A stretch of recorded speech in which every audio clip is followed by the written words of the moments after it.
What makes a poem different from other kinds of literary genres? What makes a poem Catholic? What makes a Catholic poem great? These may sound like simple questions, but of course the answers are both simple and wondrous and complex. And we are so honored on the Mosaic Arc today to have award-winning poet and Catholic convert Sally Reid joining us to talk about her collection of 100 great Catholic poems and to reflect on what reading poetry can teach us about being Catholic and maybe being great. Welcome to the Mosaic Arc.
Ron.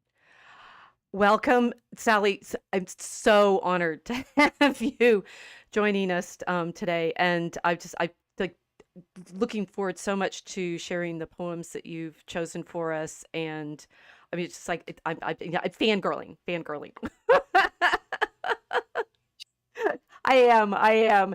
No, it's like it's so Sally. I'd love. I mean, I'd love. I know you from your online presence and your books and such, but this is the first time we've spoken, right? And so it would be wonderful if you could explain a little bit how you found me, because this is actually one of those gifts of Our Lady that you came to me a few years ago asking to use something that I had translated on your radio program, and I'm just fascinated by hearing about more of you about your journey.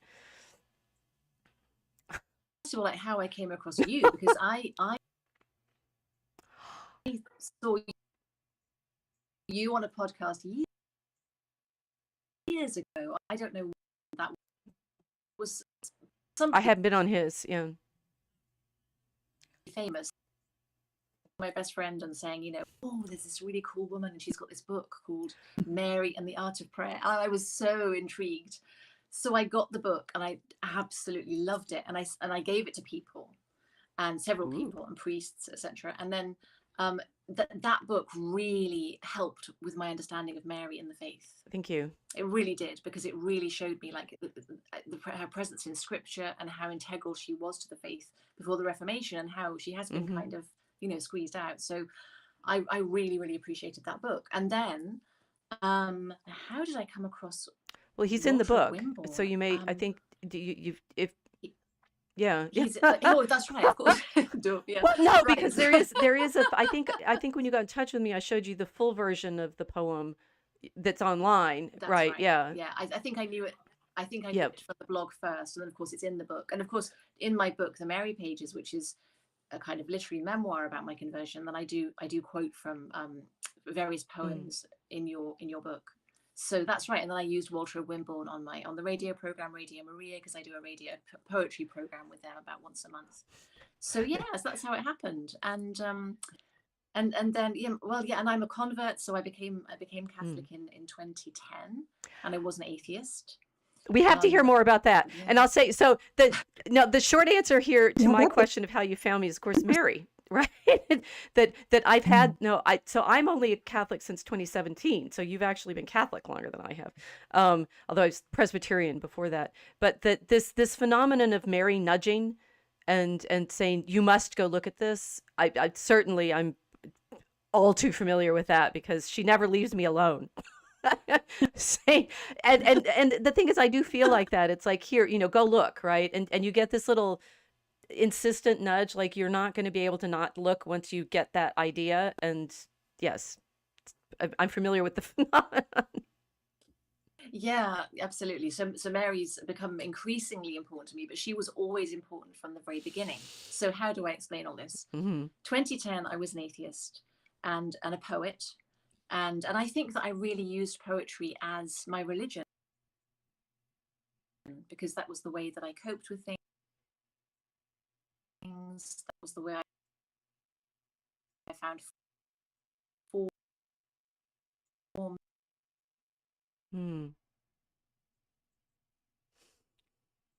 Obsessive person anyway. And then I ended up coming to Rome, and I was married with a daughter, etc., etc. And I just felt there was something really, really missing, to cut a long story short. So I began conversations with this priest, and because of another book I was writing, which was about gynecology. It was about periods and abortions and contraception. You trained as a nurse. People need to know this.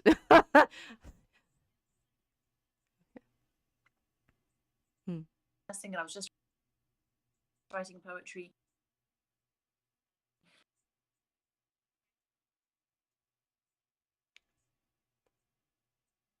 And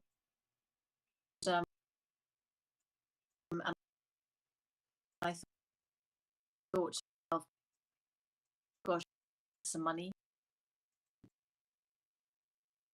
But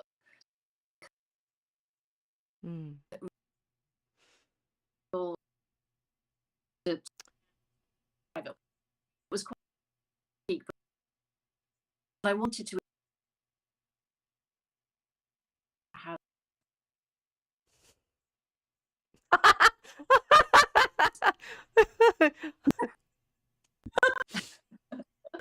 I hated the Catholic Church, and it was when all the abuse stuff was coming out, and I really felt repulsion, actually, and I didn't want to speak to him. But I ended up writing to him about, could he find someone who would talk to me about those issues, about sexuality.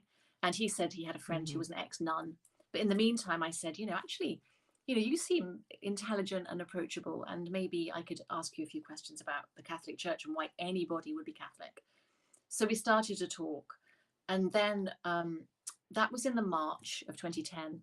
And then I had 3 what I can only describe as mystical experiences. One was in the April, and then another one was late April, and then one was in May. They were extremely strange and ultimately completely life-changing. And the last experience I had was sitting in a church, and I really felt the presence of Christ, like very, very, very powerfully. I mean, it was just absolutely that. From that moment, I was a Christian, but I did not want to be a Catholic. There's so many questions.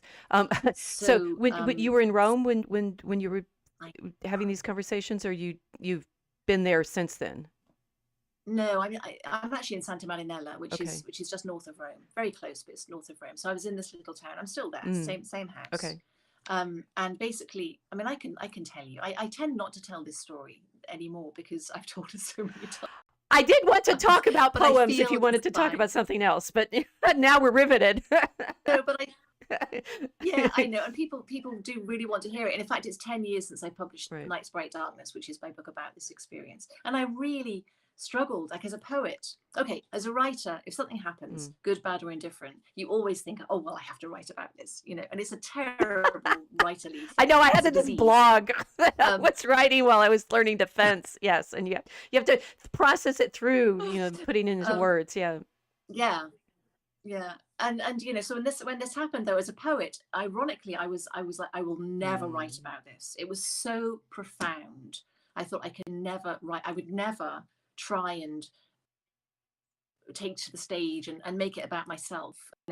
So a few short years went by when I was kind of mulling it over, and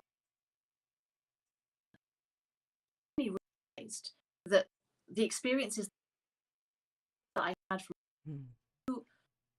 structured and already tell you because the first I was arguing with this priest over email. I was really churned up, and this is the hardest thing perhaps for people to understand. I was taking it all very personally, and I felt despair and anger. Catholic generally. The night I was sitting on the edge of and I was reading a book that I read an awful lot called Capture the Castle. Do you know it? Okay, well, you should definitely read it. I Capture the Castle by Dodie Smith, and it's really young women. It's like a teens novel from the wants to be a writer. 17, and she's also an atheist, and she's got a broken heart, and she goes to talk to this vicar, and he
you see the poets they do in there already, because like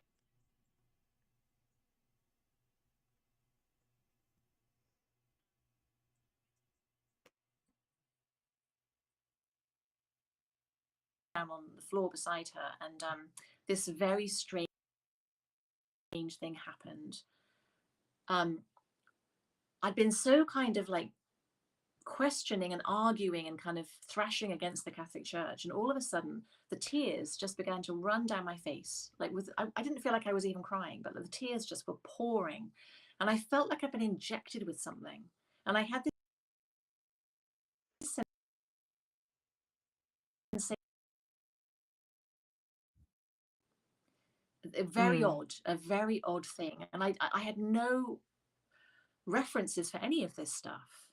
And so the next morning I wrote to the priest who I've been having the arguments with, and I told him as best as I possibly could what had happened, and he just sent back the poem.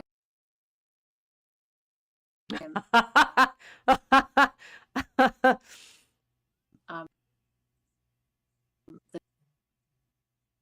Dark Night.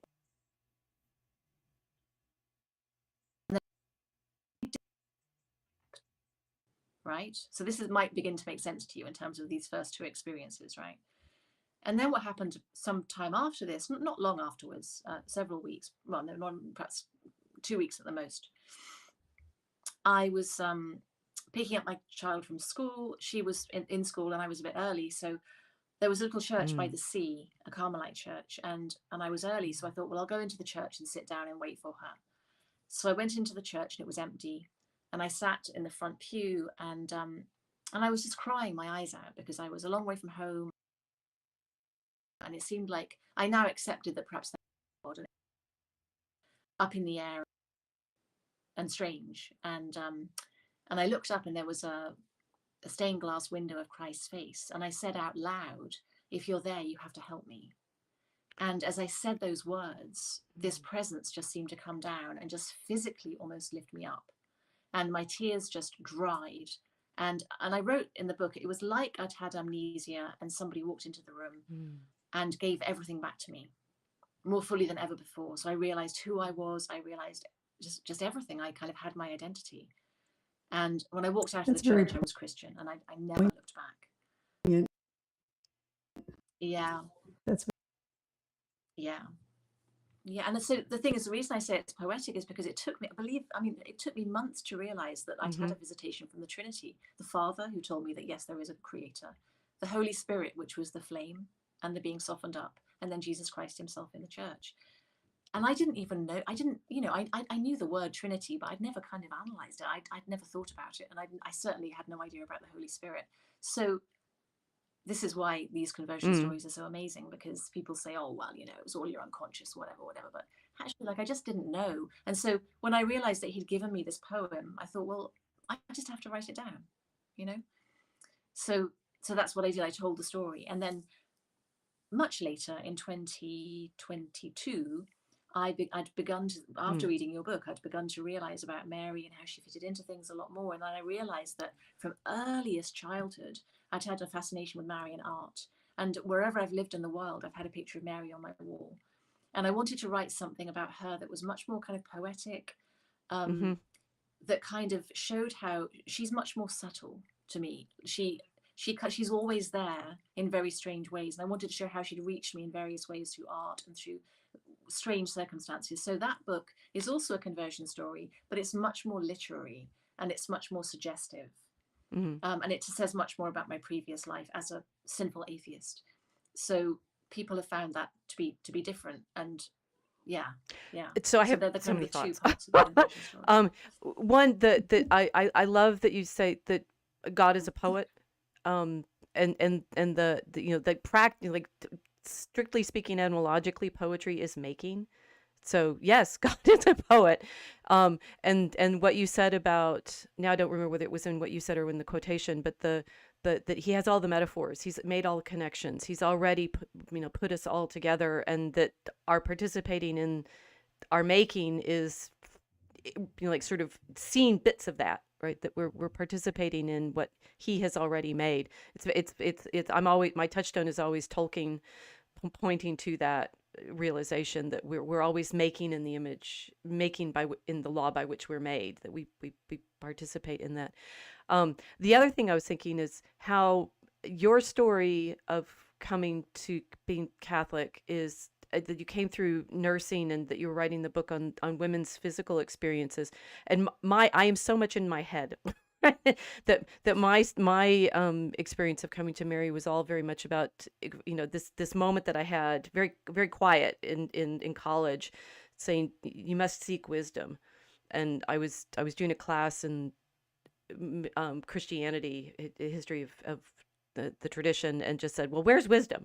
Right? And so I go off and write the books that I have, which are about finding Mary through the scriptures and finding her in all those images. But it's like we've been brought together now in this moment of I want to hear more about the women's experience that brought you to your difficulty. It's like where the atheism was at odds with the making. And I'm also curious about why people are having the response that they do to your Mary book, because you're one of my best readers, because not everybody reads my Mary book and finds joy in it, right? They find it off-putting for different reasons. Isn't it interesting? And I wonder, the more I love Mary, the more I'm convinced that there's a deep misogyny in the world. Actually, there's something, yes.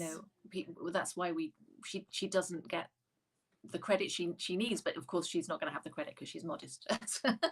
But I've had very good feedback about the Mary book, but I've also had people, like, if you look at the Amazon reviews, which I try not to, they're either 5 and kind of like, oh, this is just, they love it, or it's 1, like, disgusting, this woman writing about her sin. So it's not a literary critique, it's like revulsion at somebody's past life, which my past is very normal.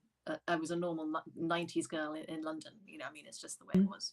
But I think, and I don't really write, pious literature in that sense. I write real stuff. I'm sorry, what to me is real. I write about loving God and trying, and I'm with Jesus in that I want to be with where it's at, kind of people who are really living their lives and struggling with hearts and passions and all that. And we can only try and be saintly, So I think that, and I think the priest said to me, well, look, Mary's very much, she's with the people who are in the darkest places and are sinning. She's there. People think she's not there, but she is there. People think that she's this kind of china doll with the pink cheeks and a crown on her head, and you know, that's kind of one representation of her. But actually she's our mother, you know, and she understands. She, you know, she knows us. So you know, it's not about, we should be able to share things. We should be able to talk about our experiences and where we've been, and people should not feel marginalized or excluded because they are muddled. We're all muddled, aren't we? Yes.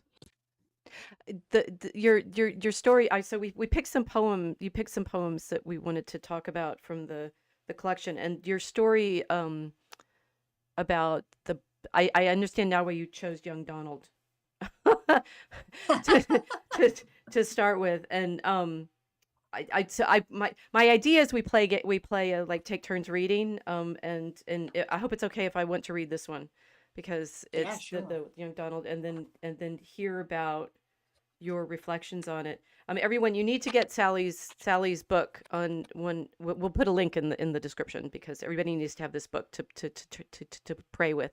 The 100 Great Catholic Poems. And Sally is given, it's a selection from across. It starts with the Magnificat, very appropriately, and goes through. They're not living poets in the collection, right? It's Yeah, for this one, there are no living poets, which we made several decisions. So, you know, we decided, because, and I think that the point is that it is a devotional book in many ways, in the sense that you really can pray with it. And Word on Fire said to me, no, make everybody Catholic, like everyone in it's got to be Catholic, and make everybody dead. And that was actually a very wise thing to do. There's going to be a follow-up, by the way, and which is going to, you know, in a while, so which is going to be slightly different. But for this one, I think it's not such a bad thing, because it really does, you know, you can have it as part of your prayer life. Well, and I like your introduction where you're talking about how you were making your choices for the anthology. That this is I mean, as someone who writes syllabi for a living,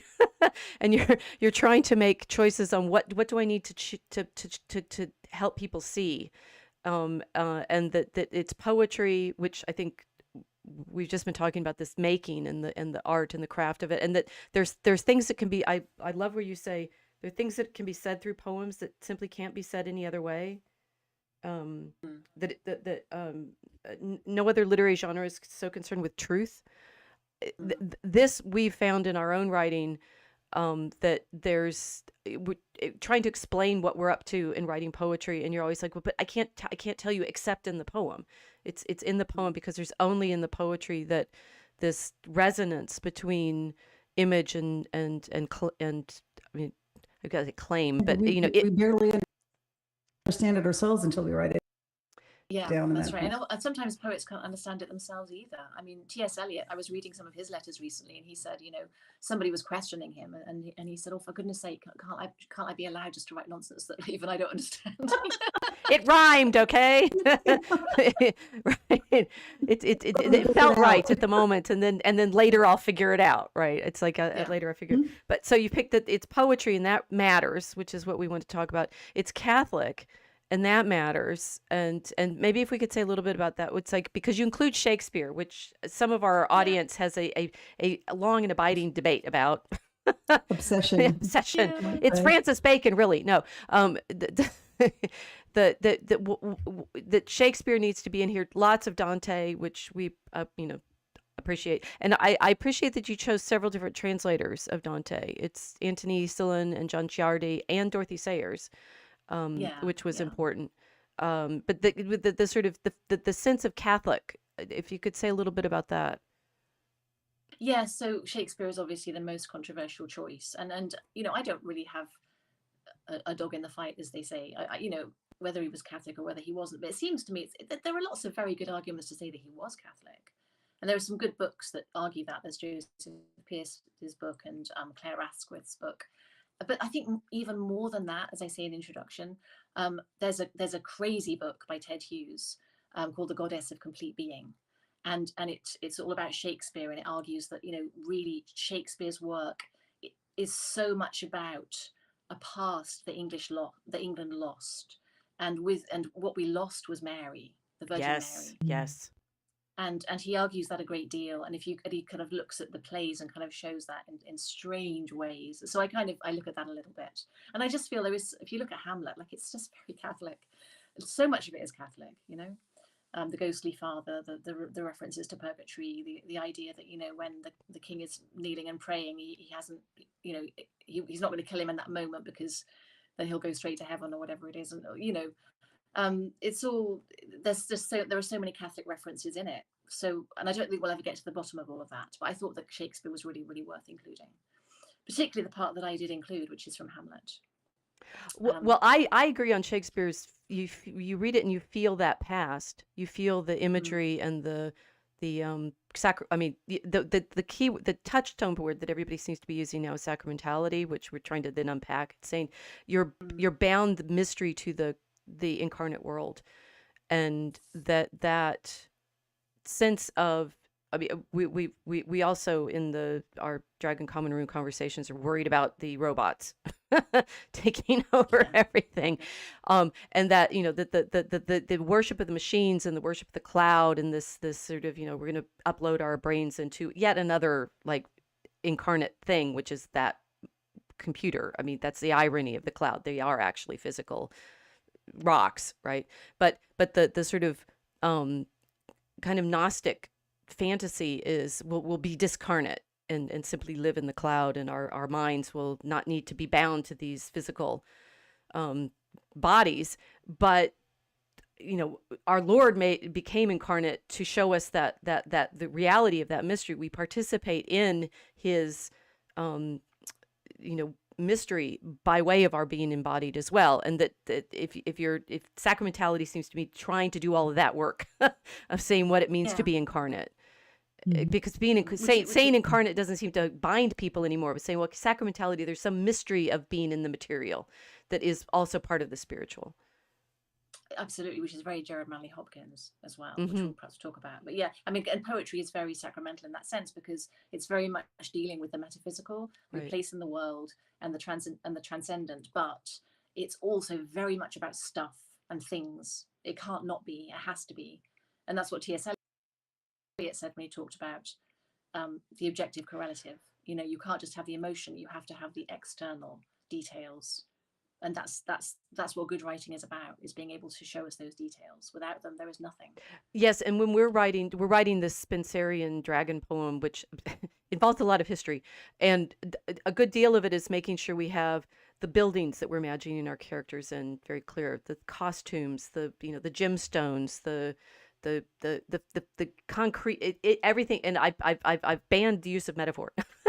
That we're not allowed to say as or like, because I just as a discipline to make sure that we're saying the most vivid verbs, the most concrete images that aren't referred to as simply abstractions, but are actually in the characters' interactions and their faces and their bodies and so forth.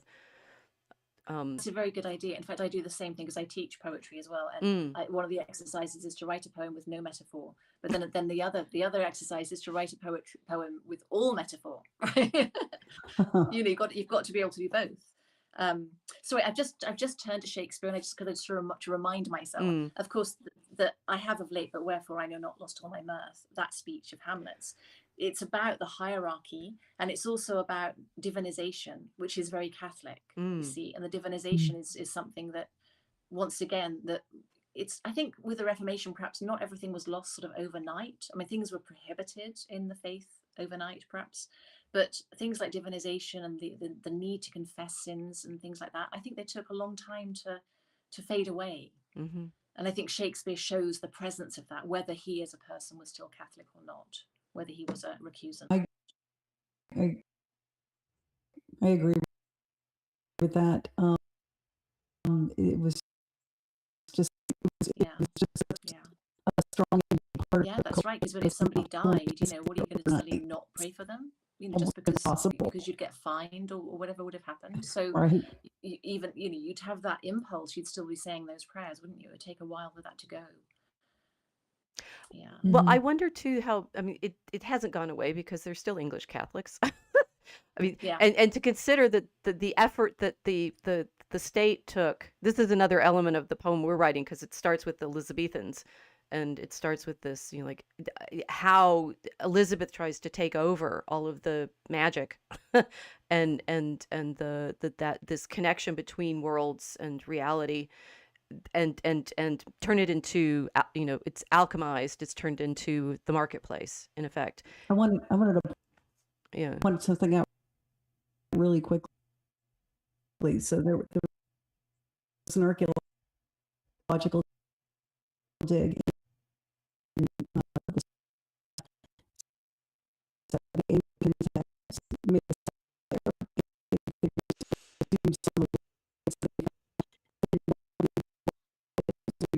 Yeah, absolutely. And it's also shocking today, like how high Anglicans in England are so Catholic.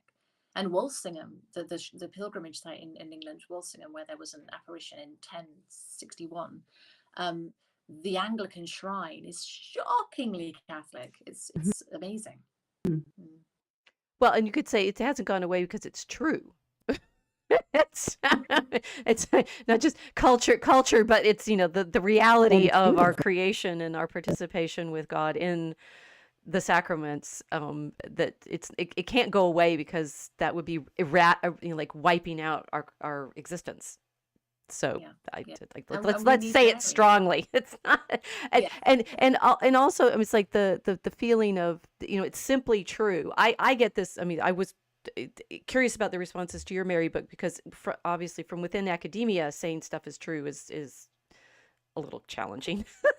Since I'm writing this, I recognize that you reading it might come to the problem of devotion from the outside and see it as a strange series of practices. But from the outside, it just looks ridiculous, because what are you doing? You're lighting candles, you're praying, you're making various gestures, you're saying certain words, and that observer position is it shows you some things.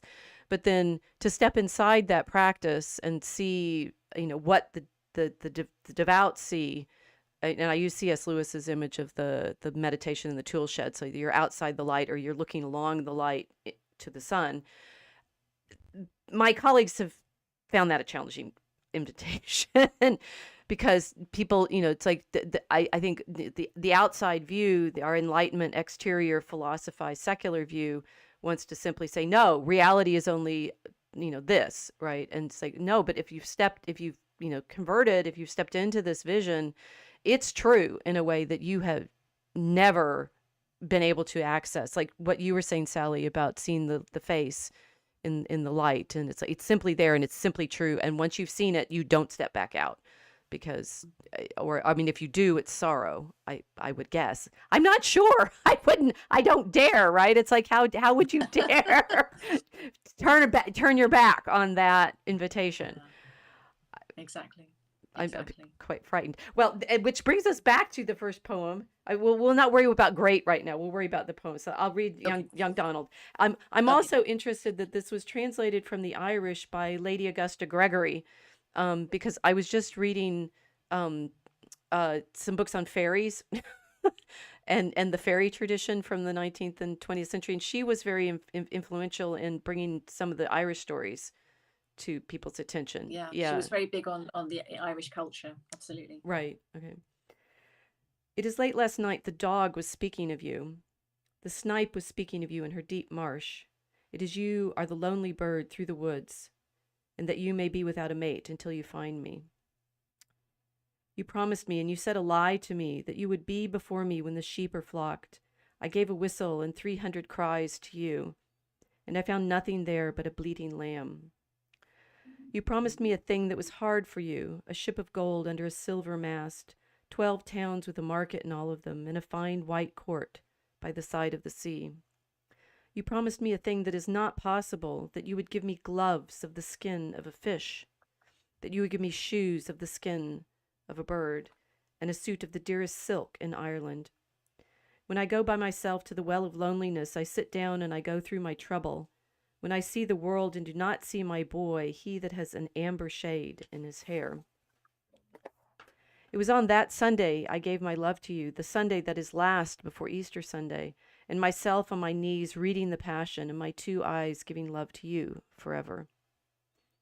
My mother said to me not to be talking with you today or tomorrow or on the Sunday. It was a bad time she took for telling me that. It was shutting the door after the house was robbed.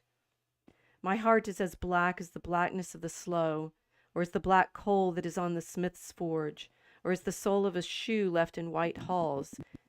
It was you put that darkness over my life. You have taken the east from me. You have taken the west from me. You have taken what is before me and what is behind me. You have taken the moon. You have taken the sun from me. And my fear is great that you have taken God from me. Wonderful, wonderful. So this, to me, is kind of the linchpin of the anthology, because, as I say in the introduction, this was one of my favorite poems when I was a young woman in my 20s, so long before I converted. And in some ways, well, it's the least obviously religious of the poems in the book, but at the same time, it is intensely religious.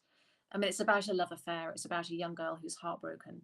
But because it's from Ireland at that time, because it's 8th century, it's full of scriptural references.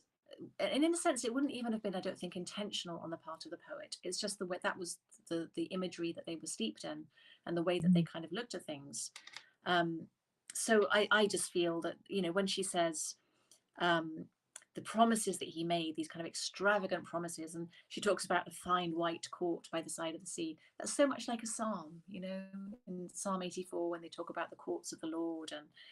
And she says, when I go by myself to the well of loneliness. So it's like the Samaritan woman, and it's just, I just love it. I still love it.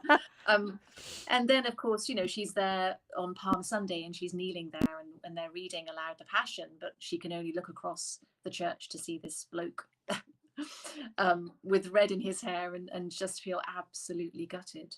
And it's too late. Her mother says, don't be doing that, but it's too late. It's happened.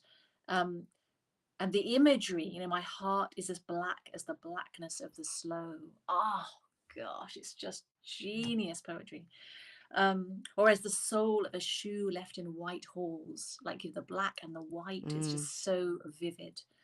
And then the final stanza is absolute existential despair. He's taken everything from her. And the fear is great that you have taken God from me.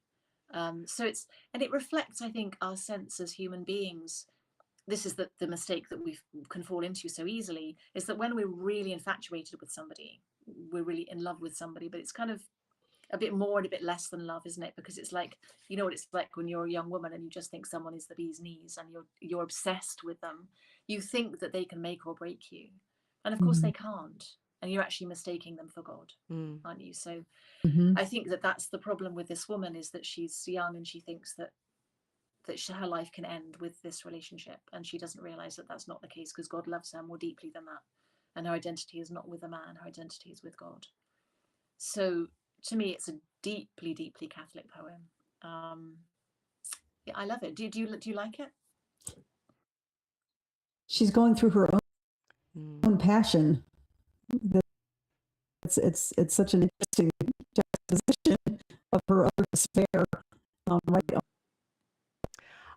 I have some personal thoughts, but I'm going to intellectualize them first. My shield went up. You've taken the east from me, you've taken the west from me, you've taken what is before me, was behind me. That to me sounds like the Patrick prayer, the shield. Yeah. Yes. And the deer's cry, when I rise today through mighty strength, the invocation of the Trinity, and that in all of his meditations, Christ with me, Christ before me, Christ behind me, Christ in me, Christ beneath me, Christ above me, and that she is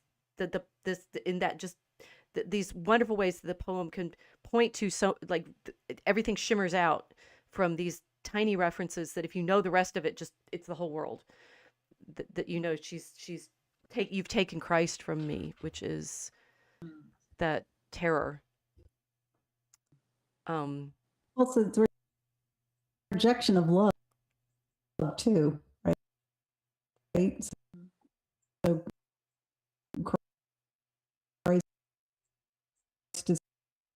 going through his passion and the world rejected him.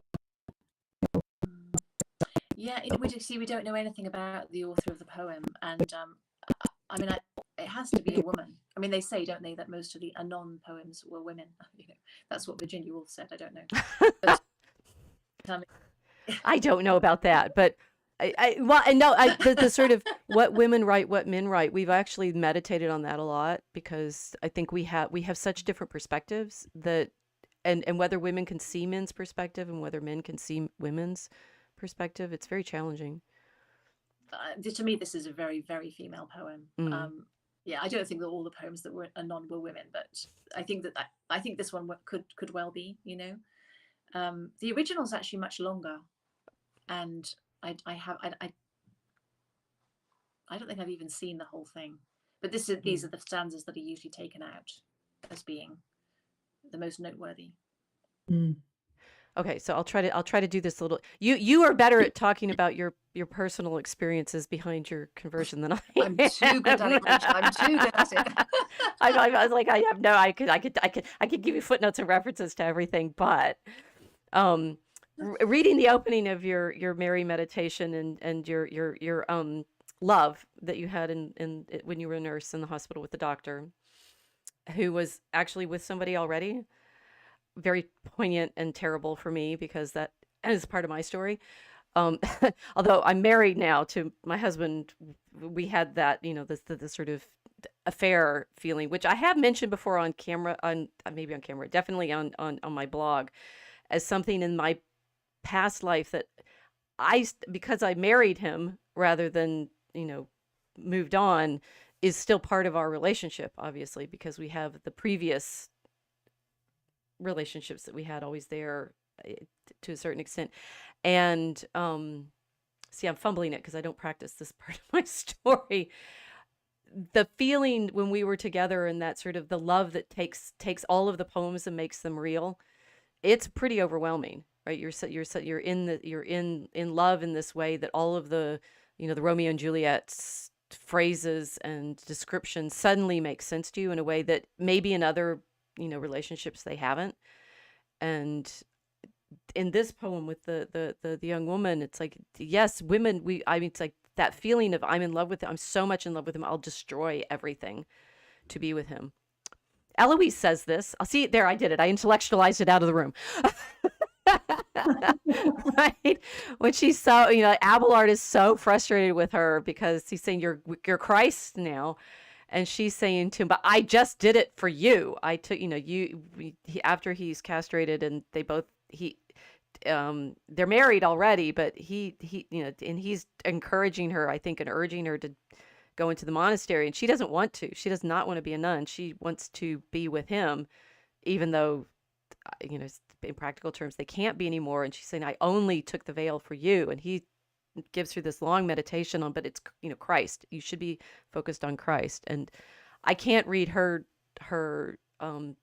lament without feeling that. It's like, I did. I fear about what we did, because how overwhelming it was. Well, and I hear you, sister. and really, Professor, I can't have these feelings. I can't go there. Dante, which is also in here. I chose the Paolo and Francesca canto with Dante, but that's so good about sin, because the passions, it is like a wind that you, in a sense, can't resist physically. You're being buffeted along, and that's what Dante talks about. And of course we have to order our passions, and of course we have to pray, and of course we have to try not to sin and all the rest of it. But people need to remember that wind, for whatever you want to call it, whether it's hormones, chemicals, all the rest of it, we do go absolutely nuts. Yep. We go nuts. And I can say something else. I'm going to get way too personal now. I'm now a woman. I'm now a woman of a certain age. People complain about the menopause. I'm like, oh my goodness, a great calm descended on the earth. Are you kidding me? I've had a bit of a different experience with it, but carry on. No, but I'm not. Of course, I'm not rubbishing the fact that the priest who I originally started talking to is a Byzantine priest. He's a hermit. He's a very holy man, and he's always telling me about ordering the passions. I'm all for ordering the passions, and with prayer you can get through anything. And I can vouch for the fact that when I have been like caught up in a passion, when I, in the past, like when I've prayed, you can feel Christ like ordering you and calming and like making everything okay. That happens. That's real. So that's why we have to remember that we have free will and Christ can save us, like in the moment. Absolutely. But we also have to remember that, people are floundering around, especially young people and people who don't have faith. Right. We have to kind of remember that that's where charity comes in. That's when not judging comes in, because, being human is about being caught up in stuff, isn't it? Yeah.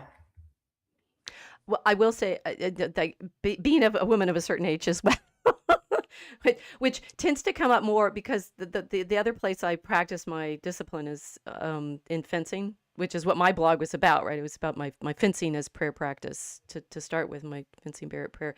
But because I compete with women of a certain age, at least in that context, we can share the effects that it's had on us, saying, the hormonal change is huge because it takes all sorts of things. It takes what's been interesting for me is it's taken I know you all will be shocked to hear this, but my aggressiveness down a bit. I wouldn't know why anybody would think that I have that, ambition. But there were other things that we could feel when we were before the menopause, of cycles of, our competitiveness versus when we're not able to see things, like right before you would start your period, you couldn't hit a target to save your life, right? It's like, Wow, everything. It was very, and then it's like that passes, and you're like, wow, I can do it again. So it was interesting because fencing made me physically aware of those sorts of parts of the cycle, and in a way that obviously my intellectual life wouldn't let me, because you just try to think your way through everything, and this was like, there's no thinking through it. There's you can or you can't. It's there. That what I have, that the strongest effect that I've had, in my 50s, being this, is suddenly I'm talking about looking from the outside, right? I see from the outside. I look at all the younger people. Yes, you guys are all younger, and just feel so, like, oh, it's so sweet. All the girls are beautiful. All the young men are handsome. Please get together and be well with each other, right? I get the same thing too. Yeah. Yeah. It's true. Well, and I desperately, it's like I'm a pest, right? It's like, oh, get married, have children, right? Enjoy this, right? It will pass. You won't feel quite this way anymore later. You'll feel other things, and you'll remember what it was like to be in that. But in that moment, when you're in your 20s and your 30s, and particularly in your 20s, you're just swept up. Just be gorgeous and beautiful and be with each other.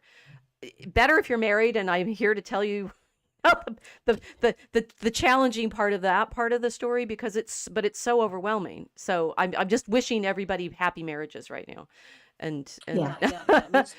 I'm with you. I get the same thing. All the young men are so handsome. But I think also I find that, I'm much more assertive. Anyway, this has been turning into a menopause discussion group, which we should have warned everybody. And my picture of Mary fell off the door as we were talking, so I don't know if that's a sign. I think she went through this too. She lived long enough to have to deal with this. I'm being facetious. Of course she wouldn't. She doesn't mind us talking about it at all. It's more to the fact that I tacked it up there. I thought it'd be nice to have her behind me, but I guess my tape wasn't strong enough. You were saying something else, though. Was I? No. Oh, all right. We have to talk. The thing is, this came from the Young Donald poem, right? It's like,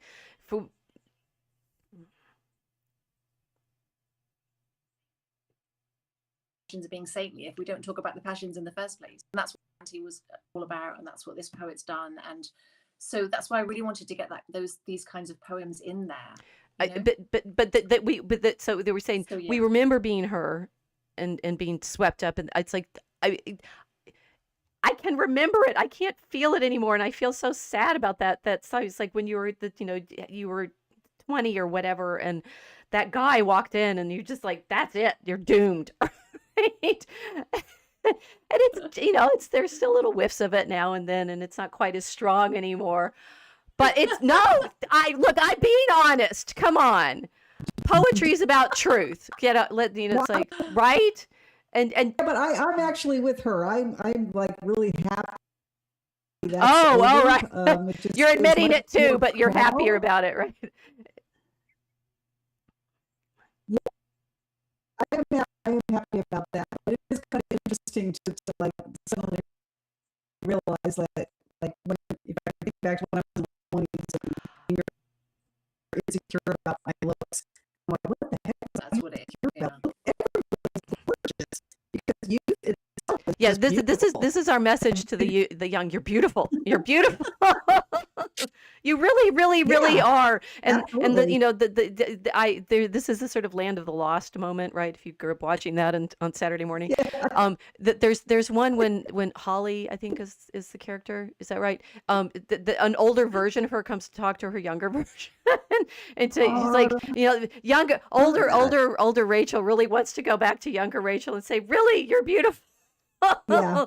But you don't feel it. You feel you. What are you doing? All these opportunities. And so and the thing is, I think if there's a Marian meditation in this is like the Sally. One of the things you pointed to, I mean, not in depth, right? At least in the part that I've read so far, but that feminism hasn't disabled us from seeing this about Mary, that she's seen as a threat. Because in her all beautiful, in the she's the bride of the Song of Songs, she's the dove, she's the perfect one, she's all that. The poem that you found that I'd worked with, Walter's poem, it's like 164 stanzas of how wonderful Mary is, like. and as another woman, like, she's fallen off your wall, right? Whether you feel envious of her or whether you realize she's looking at you and wanting to say you are beautiful as well, right? That God loves you. My son loves you. And it's super challenging. It's challenging for young women to be able to hear that because we don't feel it in the same way as I hope now we're conveying. But that to be jealous of her, to be the Simone de Beauvoir jealous of Mary for having her submission to Christ and to God and to becoming his mother. It's hurt so many of us. And I'd say that this turns into a problem for whether or not you're Catholic, right? Catholics, you worship Mary and you're depriving yourself of Christ by that. It's like, no, she wants us to come to her son. She wants us to see him. She's doing nothing but trying to show him to us, and we get fixed on being jealous of her.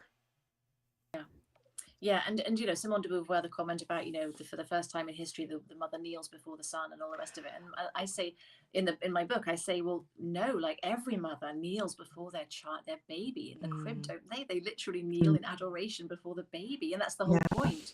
And I think that motherhood is something. There's a particular kinship between the cross of motherhood and the cross, because it's mothers are willing to lay down their lives like that.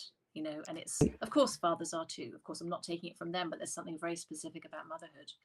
And this is what the problem, there's all this kind of stuff coming out at the moment about women that wish they'd never been mothers and they hate motherhood. And it's all the time. There was an article this morning on the BBC, and you read the article and it's just sad, and you realize that what's missing because the women aren't evil women. They love their children. They just say that it's tougher than they thought. They wish they'd never done it. They haven't got any freedom. It's exhausting. And you think, yeah, because they don't know the cross. If they understood that is their cross and that's their redemption, then it would be so much easier, wouldn't it? I mean, yeah.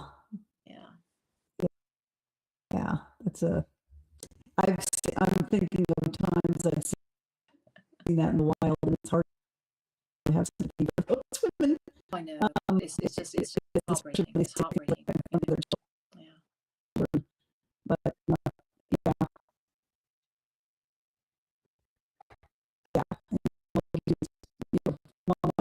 first for a child. They have forgotten who they are. Right? I thought was a point.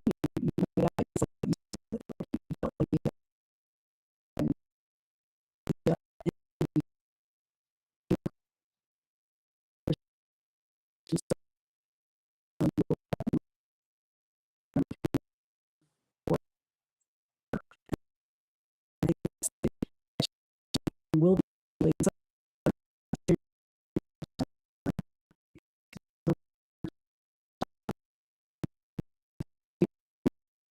Yeah, right, absolutely. Yeah, I would say so. So yeah, I think so. Another reason why Mary is just so important, and she's I say that God is the poet, but Mary is the mother of metaphor, because as you said, Walter Wimborne wrote, how many was it? 164 stanzas. 164. And then you've got the litany of Carmel, which has got metaphor after metaphor after metaphor, and then Scripture is full of metaphors about Mary. You've got Jeremiah Manley Hopkins with the Virgin compared to the air that we breathe, which is metaphor after metaphor after metaphor. And in my own poems about Mary, you have to resort to metaphor for Mary because she is like no other. So paradoxically, we have to constantly compare her to kind of get a sense of what she is and what she's like. This is Kim, do you want to read our next poem? Which do Saint Ephraim, the hymns on the Nativity of Christ. Yeah, and it's Mary again. Yeah, so Saint Ephraim is 4th century. St. Ephraim the Syriac, and so this is a translation. It was done by the Reverend J.B. Morris, but I kind of just tidied it up a little bit and kind of put it into poetic form, because he put it into prose, which I thought didn't really do it justice. Okay. Hymns on the Nativity of Christ in the Flesh. Mary gained in you, O Lord, the honours of all married women. She conceived you within her without marriage. There was milk in her breasts, not after the way of nature. You made the thirsty land suddenly a fountain of milk. If she carried you, your mighty look made her burden light. If she fed you, it was because you were hungry. If she gave you drink, it was because you were thirsty. When she embraced you, you, the coal of mercies, did willingly keep her bosom safe. Your mother is a wonder. The Lord entered her and became a servant. The Word entered her and became silent within her. Thunder entered her, and his voice was still. The shepherd of all entered her. He became a lamb in her and came forth bleating. The belly of your mother changed the order of things, O you that orders everything. The rich went in, he came out poor. The high one went in, he came out lowly. Brightness went into her and clothed himself and came out a despised form. The mighty went in and clad himself with fear from the belly. He that gives food to all went in to know hunger. He that gives drink to all went in to know thirst. The clother of all came forth from her, naked and bare. And as the harp waits for its master, my mouth waits for you. May the tongue of your mother bring what pleases you. And since I have learnt a new conception by you, let my mouth learn in you, O newborn son, a new song of praise. And if hindrances are no hindrances to you, and since difficulties are easy to you, as a womb without marriage conceived you, and a belly without seed brought you forth, it is easy for a little mouth to multiply your great glory.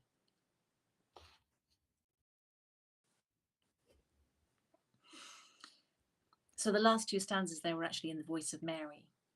Okay. They're kind of voiced for her, saying that, nothing is impossible with you, and look what you've done. So it's easy now for her small mouth to multiply the glory and to give all the glory to God. But I love this. I love the way it takes the scriptural paradoxes.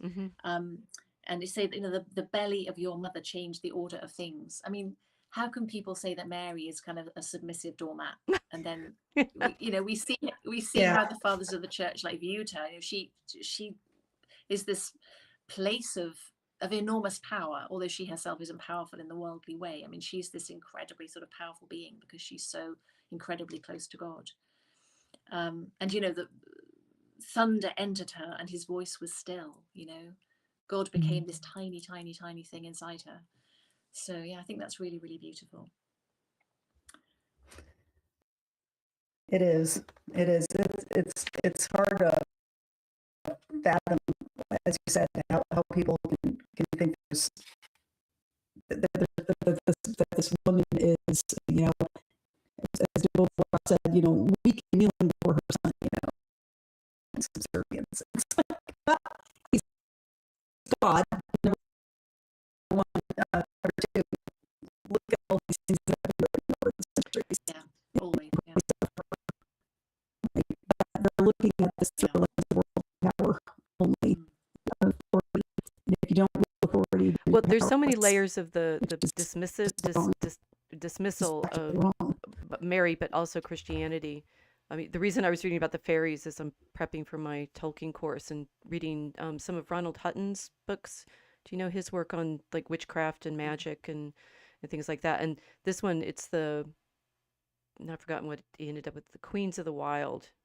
I think he ended up with the title. It's like pagan goddesses, and the opening chapter is on the way in which 19th and early 20th century scholarship pretended that there was all this, covert paganism left over in the countryside in Europe, and so there, the sort of Mary as goddess tends to fold into this kind of question, which is then used to say by Protestants typically, well, you're using her in place of God, and the variety of things there being, well, the true religion of Europe was pagan, and therefore this Christianity is this weird elite intellectual imposition in some way, which is strange.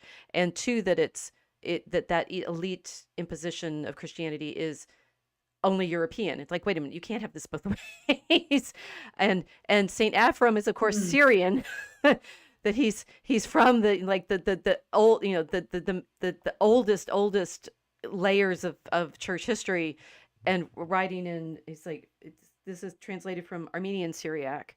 So this is the most ancient version of who she is, and it contains all of the mysteries that we've been trying to explain about how she is the way the primary position that the medieval commentators give her is temple, that she's the doorway for God to enter into the world, that she comes to us, and that as you were reading, Sally, I was thinking that she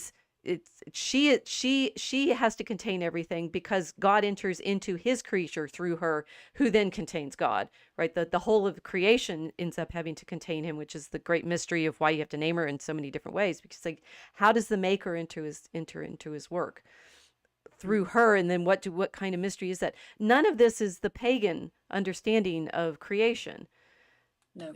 So No. it's wild. It's like we have the wildest story available that for weird reasons modernity has been refusing to look at. I don't think it's even the pagan understanding of No, it's not. Goddesses. Yeah. And you have to, I think, to be Catholic and to be Christian, you have to be, I mean, poetry is so much a part of it, isn't it? And I think people stumble because they can't, perhaps they don't take on that she's a normal, ordinary woman, right? Right. And at the same time, she is all these kind of figures and tropes and things and metaphors that you have to bring in to understand what she is, like what her essence is in the world, what she was created to be, which is something subtly different, or not different, not separate, but just kind of this added dimension to her. And if we don't think of her as, wisdom and the bride and all these other different things, then we're not going to get who she is, But at the same time, we can't forget the fact that she was this woman in Nazareth who was doing the cooking and the washing up and the dishes, as you would say. We have to hold both those realities because they're so interconnected, they're so intimately entwined.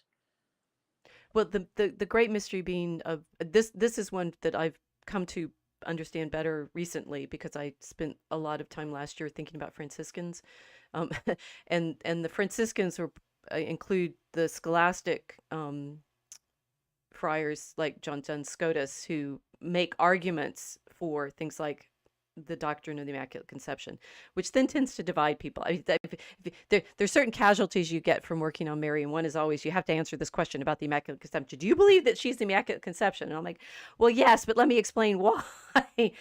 And the usual way is to look at her as a problem of privilege. Well, she's got this privilege of not having sinned, that somehow she's preserved from. And so that means that somehow Christ isn't her redeemer as well. And it's like, that's nonsense because he made her. But the sort of backing up to the point where you can see the problem of her making is of a piece with the problem of God's making everything.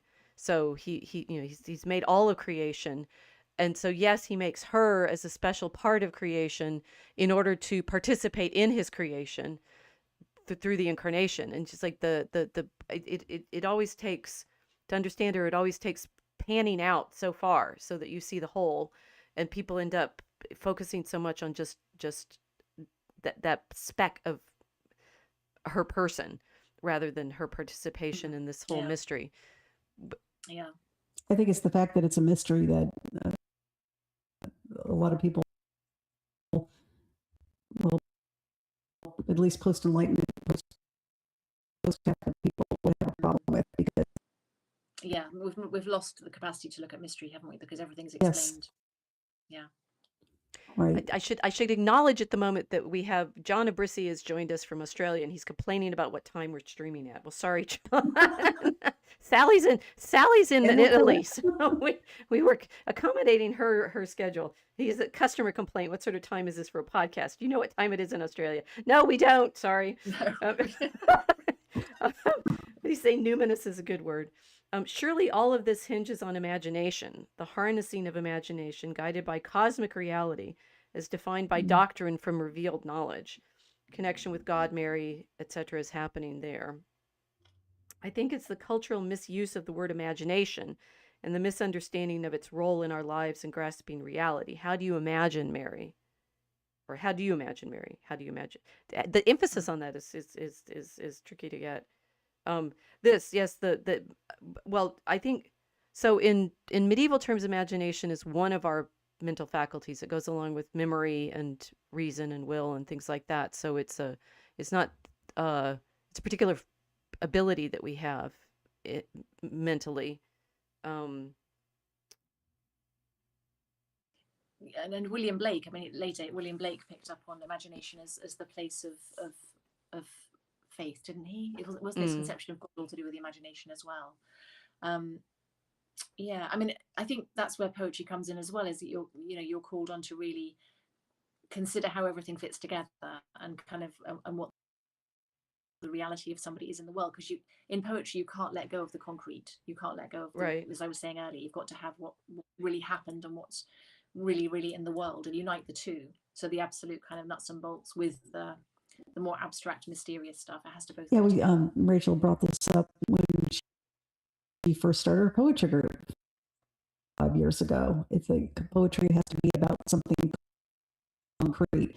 And, I absolutely loved when she said that, because people, myself included, rejected a lot of modern poetry because it tends to be about expression of emotion,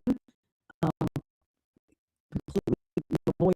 It seems to be a lot of just expression for expression's sake, without actually trying to land on something that your audience can actually relate to and understand. It's supposed to be a way of communication, but it just seemed to be all thinking of deep poetry now, which is I'm not a fan. I've mocked it in writing.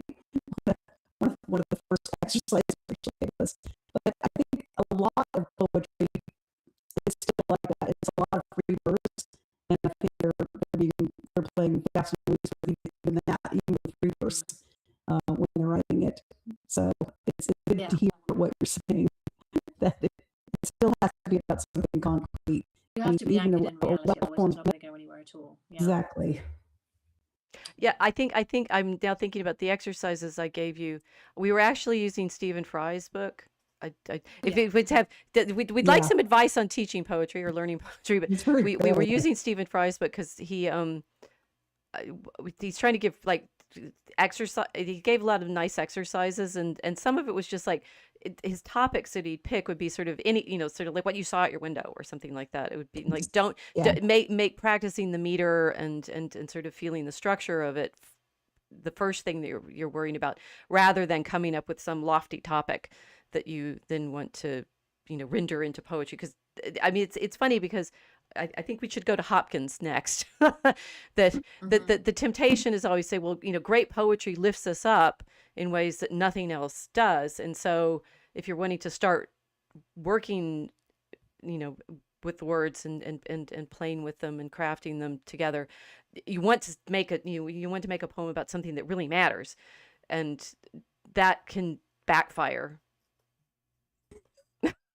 Yeah, you can't start at the top of the tree. You have to start somewhere else. It's true.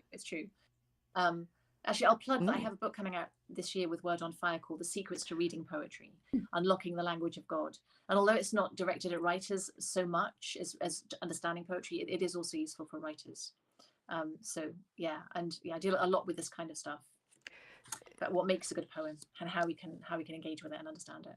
So what's the difference between reading and writing poetry? Because there's not, in a sense, there's not much difference. I think the best way to learn to write is to read.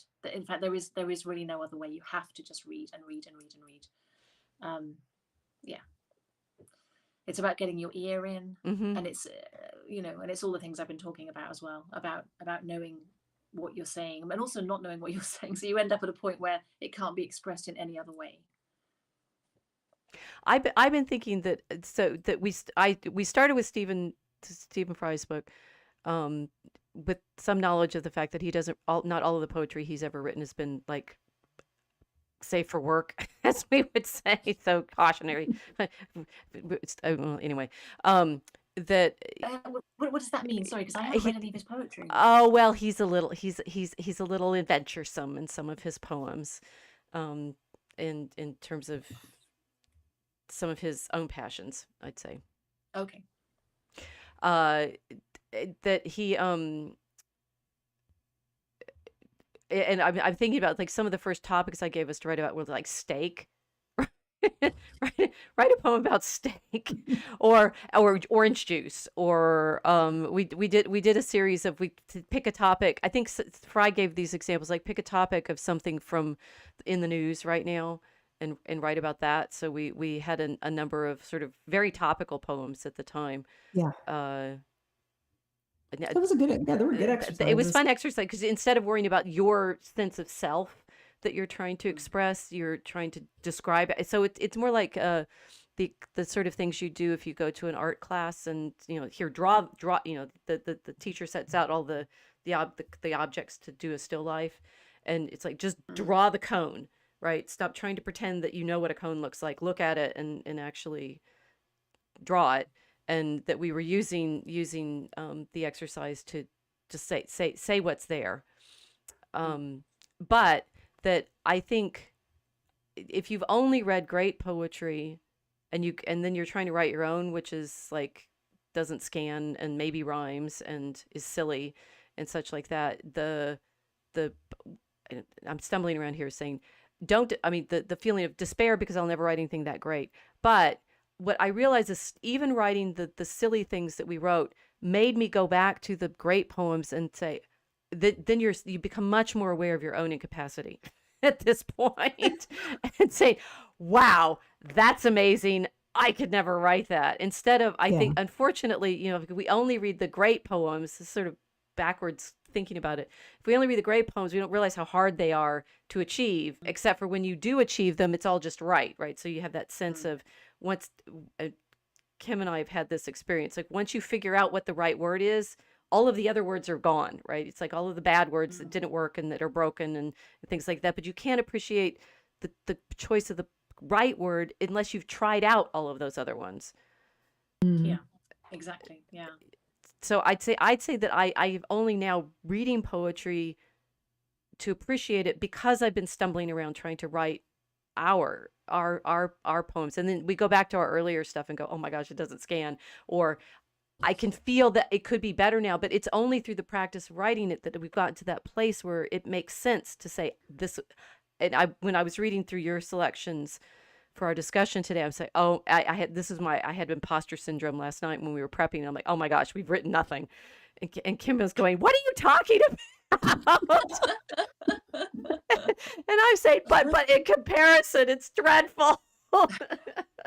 So do you have some comfort for those of us who have struggled Well, but I think the thing is that we all feel that about our work, and I Yeah. think that all writers feel. Well, you go from thinking that what you've written is absolutely brilliant, there's never been anything like it, to feeling like it's absolutely abysmal and appalling, and that's normal. It's completely normal, and everybody has to start somewhere. Like it's all a process, isn't it?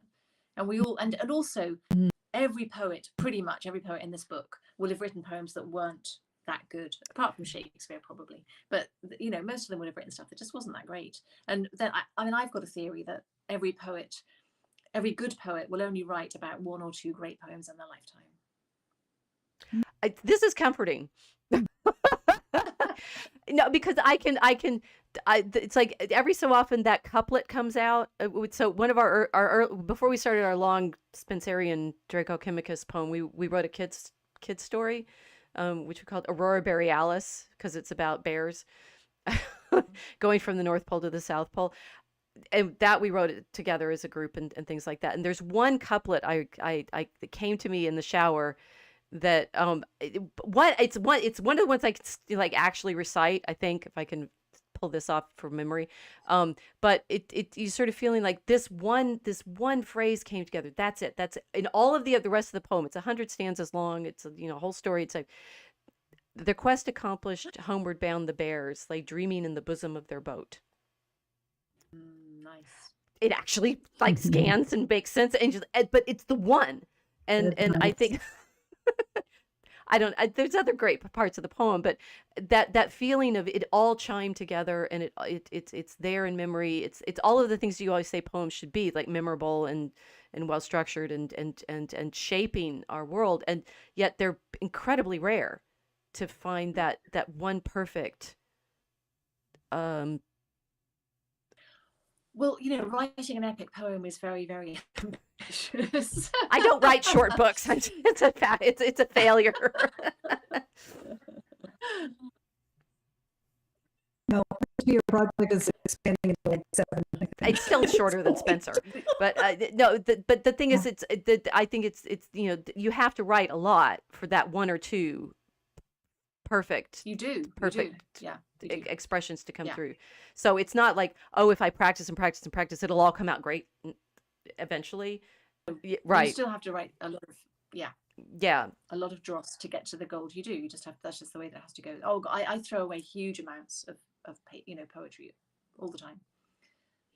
So now we can read Hopkins. We're sufficiently. Yeah. We're sufficiently humbled.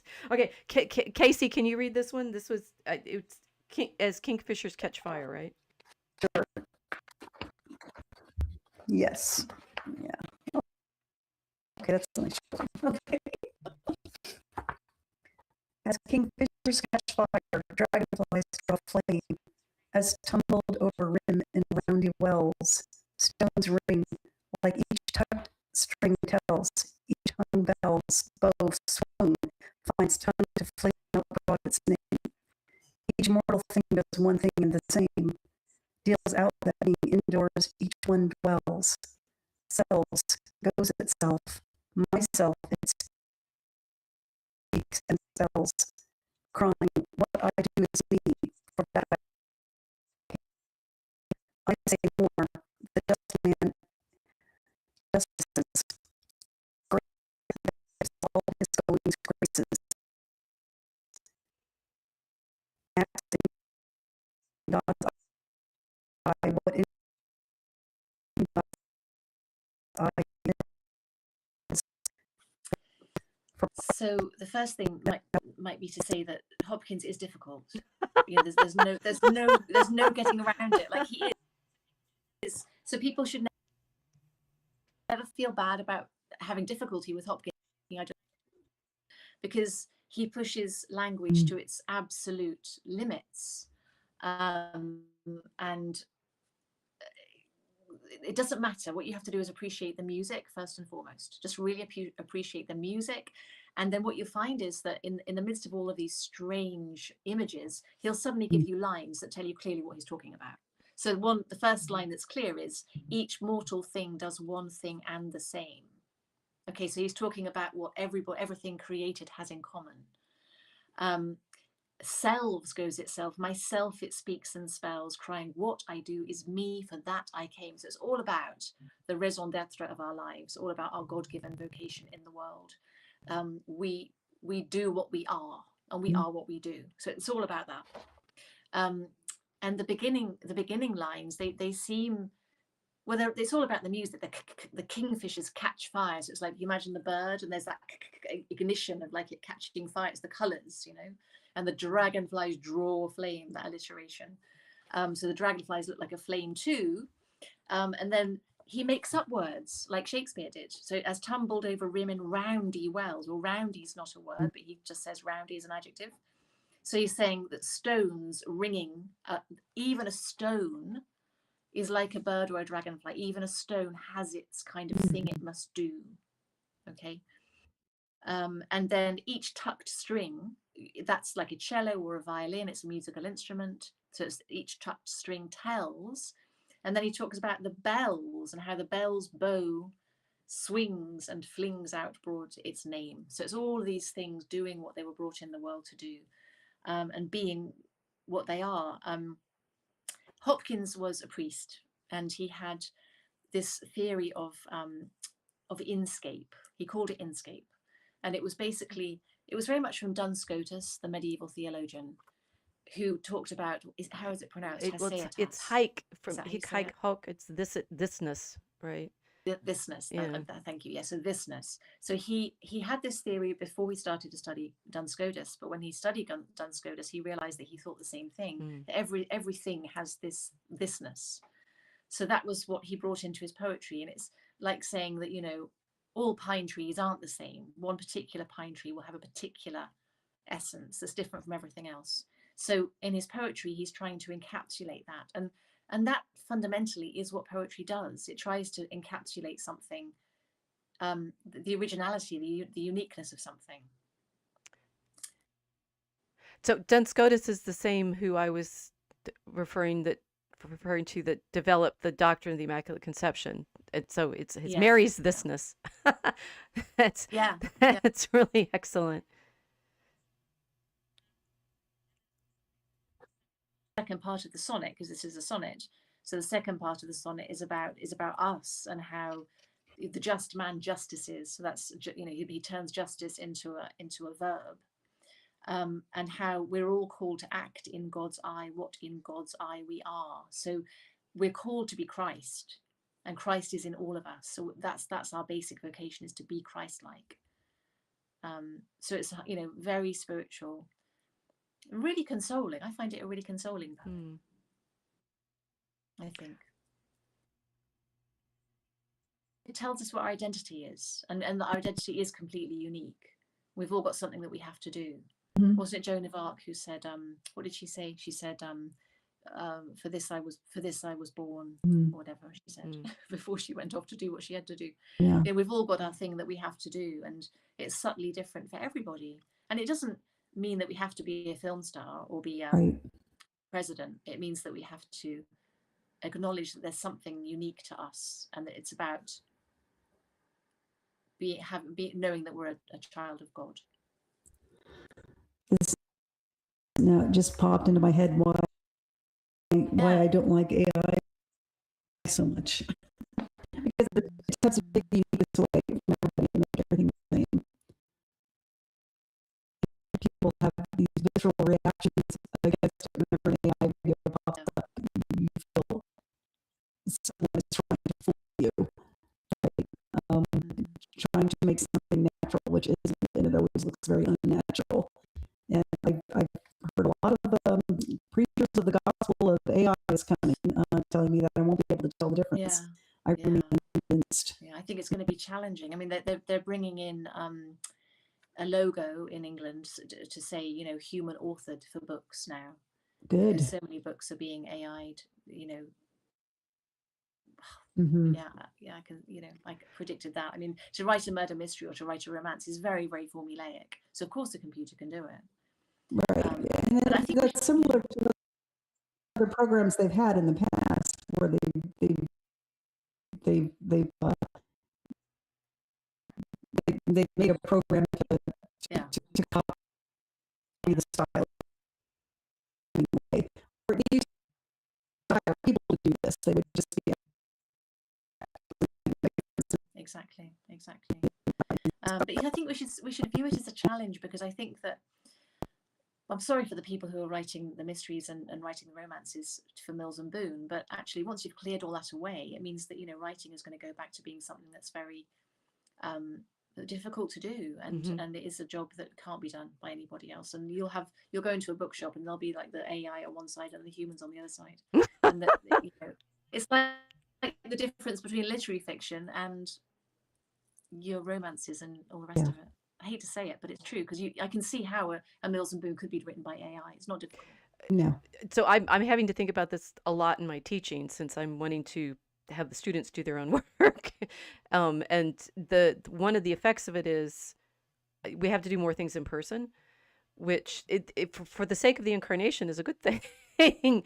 That that writing and publication. Another of the big things that we've been thinking about in our poetry writing is Marshall McLuhan's media insights and the sort of the effects of the print and electronic media, the way that we're able to talk right now, right, with John listening from Australia and we're talking across 2 continents and an ocean, that all of these things are they're mediated, right, they're at a remove from our actual person to person interaction. And the interesting thing of what I think is going to happen with the AI is it makes in-person, actual, human interaction necessary to be able to trust anything.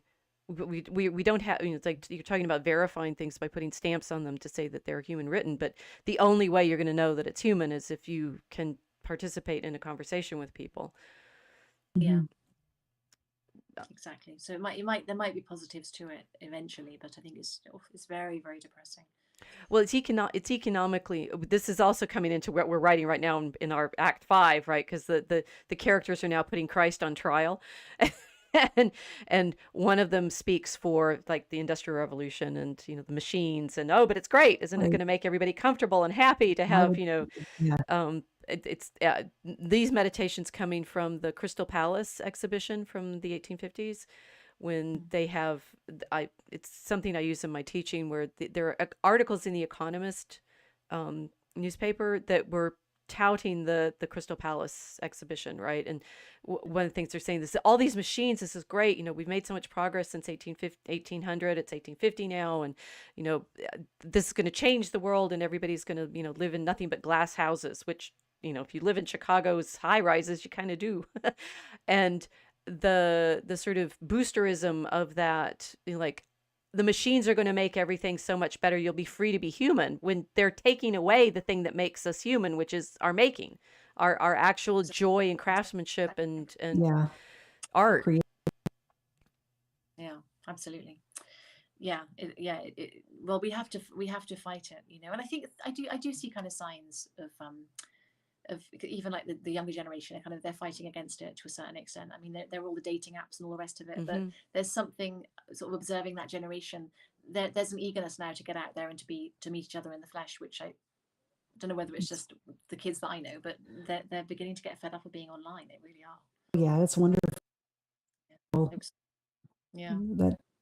Well, and that's in our Hopkins, the joy of it is he's starting with these creatures, this kingfishers. How often do you think about kingfishers? Almost never. I don't think I've seen one, maybe a video, right? That he's making you attend to the specific creatures in their particularity, the kingfishers, the dragonflies, the stones, every mortal thing singing, right? And it's got to be echoing, the rocks and stones would cry out. So which is an irony of the AI, since it rocks. And metal that it's generated out of the computers. We were looking last week at the problem of electromagnetism and machines, and our friend who was just talking with us last week pointing out, the machines are works of art too. We say, oh yeah, okay, all the work that it takes to make an actual chip with light and the different metals that they use and things like that. And it's like, okay, they're big gemstones. Okay, so the sort of problem of seeing the artistry in even the machines that are taking away from us the artistry of making things. Each mortal thing does one and the same. We have to include the AI in here. Maybe we write the AI into the poem, then we'll win it. I don't know. How do we beat it? By showing it its particularity. That what I do is me, for that I came. I mean, that sounds to me like both the creature saying it and God, right? My incarnate, the I of the I am, I came for you to be in here. The meditation of Christ in all of our faces is Christ plays in 10,000 places. Yeah, to the Father. Lovely in limbs and lovely in eyes, not his. It's so gorgeous. That as you know, sort of we're doing catechism here too, and the help for those who did not grow up Catholic, we hope. Not just Mary, but I'd say, you know, the saints had been for me I don't have stumbling blocks except for my stumbling blocks are different from most people's, I think. The saints had been not to me so much a stumbling block of Catholicism as more like an irrelevance. Like, why do you need all those saints, right? Don't you have Christ? And I did a paper on Anselm of Canterbury's prayers to the saints, because he wrote these beautiful prayers to Mary, which I meditated on a lot. I love Our Lady. I love thinking about Our Lady. Why do you need a prayer about Saint Benedict, right? Why do you need a prayer about Paul or John, right? It's like, I've got Mary, right? Don't we just want the Mary prayers? And realizing you need all of the saints because every single one of them, and I think Anselm shows this in his prayers, they're all showing their relationship with Christ. So I have my relationship with Christ. Mary has her relationship with Christ. Peter has his relationship with Christ. It's like, and I think Hopkins, for me, this is what I hear in the poem. To the Father through the features of men's faces, Christ plays in 10,000 places on every face. We're all like parts of the reflection of our Maker. Yeah, absolutely. I know, a mosaic. Indeed. It is. No, ladies, I have a power issue. So can I suggest that? Are you going to go on to the next poem? If you read it, I can just quickly move myself around. Okay, I'll read it. So I'll read it. in. Okay, I will read it. And I'm gonna plug in. I'm so sorry.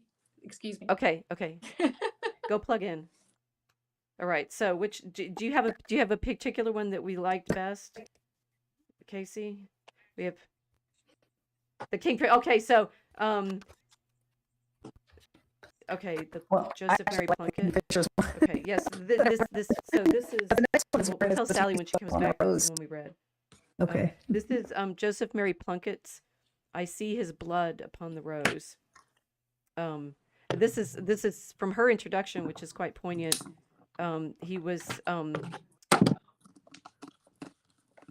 Plunkett was known for his part in the Irish Easter Uprising of 1916. The British executed him at the age of 28, 7 hours after his marriage to Grace Gifford. Oh yeah, that's right. I mean, so like, wow. And this is from 1916. So it's like in the midst of the war, he's executed as for something completely other than being at the Somme, right? It's not killed in the war. This is reading Plunkett and thinking on the poignancy of his story, right? After his death, his sister published his controlled and often passionate poems. Okay, so I'll read this one. I see his blood upon the rose. I see his blood upon the rose, and in the stars the glory of his eyes. His body gleams amid eternal snows, his tears fall from the skies. I see his face in every flower, the thunder and the singing of the birds are but his voice, and carven by his power, rocks are his written words. All pathways by his feet are worn, his strong heart stirs the ever-beating sea. His crown of thorns is twined with every thorn, his cross is every tree. I'm taken by rocks are his written words after our meditation on the computers. Yeah. I mean, this is what's interesting. The AI, the premise of the AI is completely at odds with its reality, which is you need these enormous data centers. Someone's typing. I'm getting there. There's a bit of a. Yeah. Is that you? It's not me. I'm hearing a background noise. Me too. Yeah. I don't know. Yeah, it's like a crackling. Is it me? Is it because I'm charging? I think it is. No, it shouldn't be. Maybe. Sorry, Shouldn't be, what surely. is it? We're getting the poems are talking to us. Let me just see if I unplug it. Morse code. It's because I'm charging. No, it's not. No, it's not. Stop now. No, But no, but you no, need hang on. power. I'll plug it We in. need power to do the poems. It stopped. Okay. It stopped. Okay, so the rocks are trying to talk to us. This is, I mean, this was written in 1916 from prison. What's no, fascinating, maybe she's gone sideways. you have. What's happened? Oh my goodness. Can you hear me okay? We can hear you, but now We you're can hear- sideways.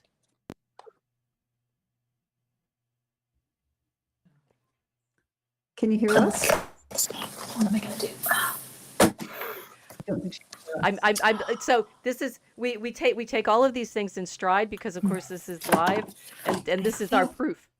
The rocks are speaking. The speaking rocks. Yeah. So John was saying Hopkins is very difficult, which the thing is, what's funny about hoping Sally comes back so we can talk about Plunkett, but so I find I don't find Hopkins difficult. I find him exquisite, and I just feel like I could. Whoops! Now we lost her. Okay. I may need to add her back in when she comes back in. Yeah, I thought that the Kingfishers, I mean, obviously my reading's not great, but no, I found that a really interesting poem. I've read it before. It's the only one that I recognized of the ones that we're using here. You're back. Hi. Okay. I can see you. Yes, Yes, I'm gonna have we can. to show a little bit of, and the clicking's going. Just a second. And the clicking.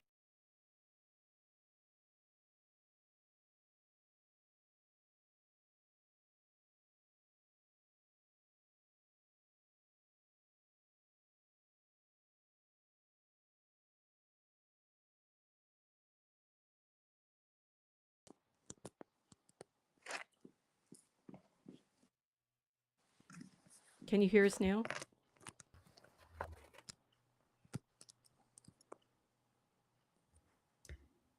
Sometimes the audio takes a bit to pick up.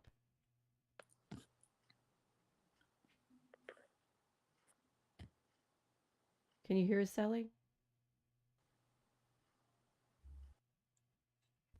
I think she can. Yeah.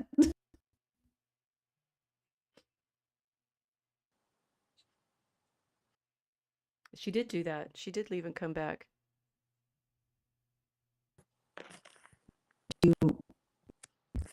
I mean, one thing I can do is restart the whole room, but that might drop both of Okay. you. Yeah, but she won't know what It's happens. okay. I can come back in. She won't know Why don't why. Well, I can. Okay, hold up a why note. did you hold up a note? Can you write a note? We're our real time live Okay. streaming is this is the perils of being across the ocean.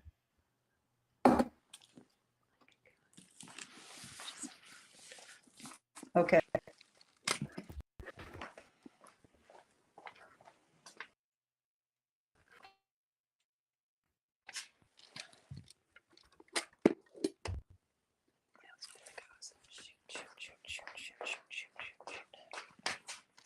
I can't see it. There we go. Yeah, it said leave and come back in.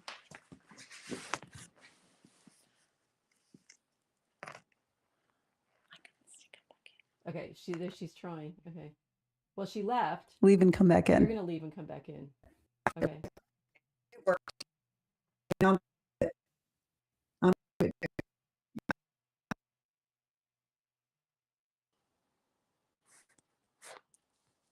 Can you hear me? Hello? I can hear you. Can you hear me? Can you hear Kim? us? You got to write on your paper again.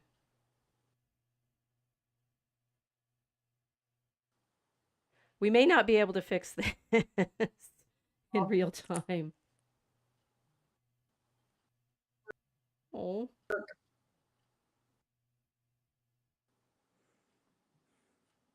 I don't know what to do because we have had this problem before, right?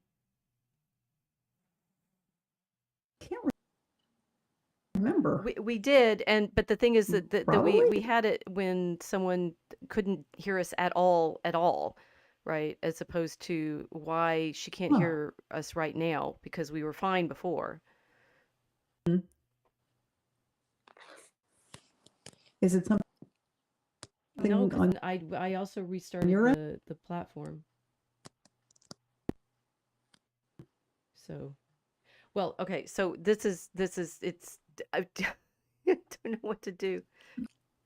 I think the thing is we've gone for an hour and a half, and so we've read a lot of poems, and I don't have a pen. Here we go.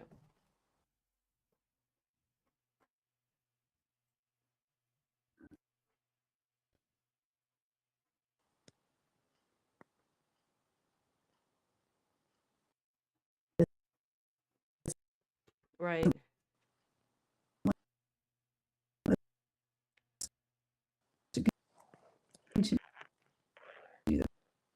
I say we can say goodnight. Wait, but I can hear you. We can hear you. I can't read it. Oh my goodness. Oh my goodness. Are you saying bye? Are you saying goodbye? We'll say goodbye. I'm so sorry. Okay. Yeah, I know. I'm so sorry. I'm so sorry. But we can hear you. I don't know what happened. Okay. Okay. I could try do and that. I do could that. try and try come one more out time and come back in again. Should I try one more time to come back in again? Well, the thing is, it's the She's so perfectly clear too. Ninja Room is picking her back up and putting her back in the stream. So everybody now, it's like our live stream is watching this. The rocks. The rocks are his written words. The rocks are really mad at us because we were making fun of them, and the it's like the computer, the robots are insisting. Our robot overlords are frustrated with us, saying, "Ha, you think you can live without us?" And we're like, "No, we didn't say that. We were trying to make a place for you in creation." And they're just being unique. Right, instead of being right.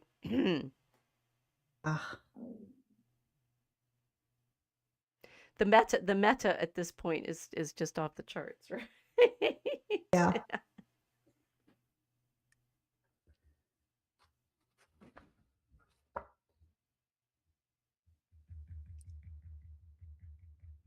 And she's back. Can you hear us? You can hear us? Oh, okay. Right. Now, let me get you back on stream. Oh, yay!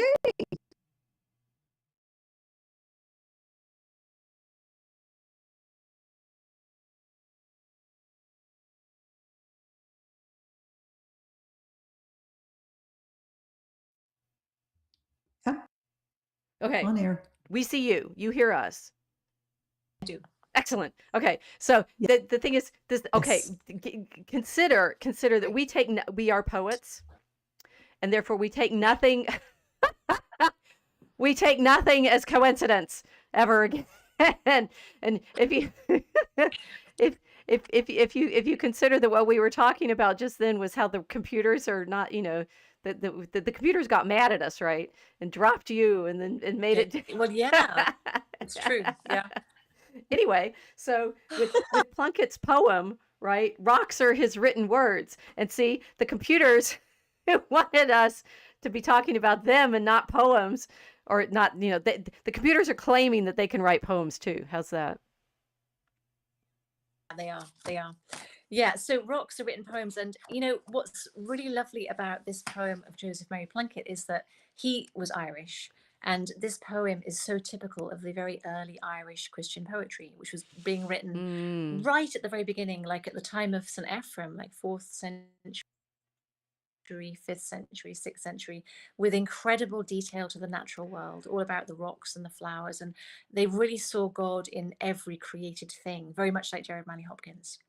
So Joseph Mary Plunkett was really doing that and seeing God and seeing Christ's passion written on nature, which is something that we don't do enough, I think, these days. Do you? Here we are in our robot room again. Well, but what I mean, so the problem, it's like the nature versus the machines that we're in. That we're in this giant artifact. I mean, one, we're in creation, which is God's artifact, and then we are participating in this conversation through a whole bunch of machines, which are artifacts that are, I mean, ironically enabling us as the poem. I mean, the poems are coming to us from centuries and centuries and centuries ago, which is astonishing of itself. And we wouldn't have them if they hadn't written them down and then had them copied into parchments and then copied into books, and then we can talk about them. It's trying to find the right relationship between our art and nature is our huge problem, because we end up with idolatry for worshiping the machines and saying the AI is going to take away all of this stress and difficulty to redeem us, right? Whereas without the artifacts, without our poetry, our writing, our physical media that enable us to share these things with us, we wouldn't be able to communicate in the ways that we are now. So it's a bit of a puzzle. It is a puzzle, and we have to think about the fact that the printing press would have seemed radical, and all the machines in the Crystal Palace would have seemed completely radical as well. And things, everybody was tearing their hair out about the looms, the mechanical looms that made the cotton and all that kind of stuff. So I think I hope that we'll settle down, but I think the problem is that we're becoming a post-Christian society. We are a post-Christian society. Right. So we're losing that sense of what is a person, what is consciousness. I mean, my daughter's doing a degree in philosophy, and people, sometimes will say, oh, well, what a useless degree. But I think it's a degree that's more important now than almost any other degree, because it's literally, they're asking questions about what it means to be human. And we have to pursue that. We have to know. So, but I think that there can be positive things that do come out of AI. And we should remember that things have always seemed scary, but at the same time, we have to be very much on our guard about protecting what it is to be human. And we come back again to motherhood, like what we were talking about before, which is that people are losing sight of what we're called to do and be as human beings. That fundamental sense of, actually life is about self-sacrifice, and it's about the diminishment of yourself and the increasing of other people and of God, and about not putting yourself first all the time. I mean, basic things, but we're losing that as a society.